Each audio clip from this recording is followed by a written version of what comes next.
English premier ലീഗിലെ super പോരാട്ടത്തിൽ സമനിലയിൽ പിരിഞ്ഞ ആഴ്സണലും ലിവർപൂളും. ആൻഫീൽഡിൽ നടന്ന മത്സരത്തിൽ ഇരു ടീമുകളും ഓരോ ഗോൾ വീതം നേടി. ഇതോടെ ക്രിസ്മസിന് ആഴ്സണൽ പോയിന്റ് ടേബിളിൽ 1-ാം സ്ഥാനം നിലനിർത്തി. Liverpool 2-ാം സ്ഥാനത്തുമുണ്ട്.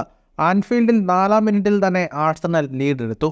ഒഡേഗാർഡിന്റെ free kick Gabriel Magalhaes വലയിലെത്തിക്കുകയായിരുന്നു. ഈ സീസണിൽ താരത്തിന്റെ ആദ്യ പ്രീമിയർ ലീഗ് ഗോളായിരുന്നു ഇത്. ഈ ഗോളിന് കളി അരമണിക്കൂർ കഴിയും മുൻപ് ലിവർപൂൾ മറുപടി നൽകി. ട്രെന്റ് അലക്സാണ്ടർ-ആർണോൾഡ് നൽകിയ ലോങ് ബോൾ പിടിച്ചെടുത്ത സല ഒരു പവർഫുൾ സ്ട്രൈക്കിലൂടെ പന്ത് വലയിലെത്തിക്കുകയായിരുന്നു. പിന്നീട് ആദ്യ പകുതിയിൽ മുന്നിലെത്താനുള്ള ആഴ്സണലിന്റെ അവസരം ഗബ്രിയൽ മാർട്ടിനെല്ലി പാഴാക്കി. രണ്ടാം പകുതിയിൽ ലിവർപൂൾ താരം അർണോൾഡിന്റെ ഷോട്ട് ബാറിൽ തട്ടിപ്പോകുന്നതും കാണാനായി. മത്സരത്തിന് കണക്കുകളിലേക്ക് വന്നാൽ 51% സമയവും പന്ത് കൈവശം വെച്ച് കളിച്ചത് ലിവർപൂളായിരുന്നു. 13ഓളം ഷോട്ടുകളാണ് ലിവർപൂൾ തൊടുത്തത്, 3 ഷോട്ട് ഓൺ ടാർഗറ്റ്. ആഴ്സണലും 13 ഷോട്ടുകളാണ് തൊടുത്തത്, 2 ഷോട്ട് ഓൺ ടാർഗറ്റ്. 438 പാസുകൾ 81% കൃത്യതയോടെ ലിവർപൂൾ പൂർത്തിയാക്കി.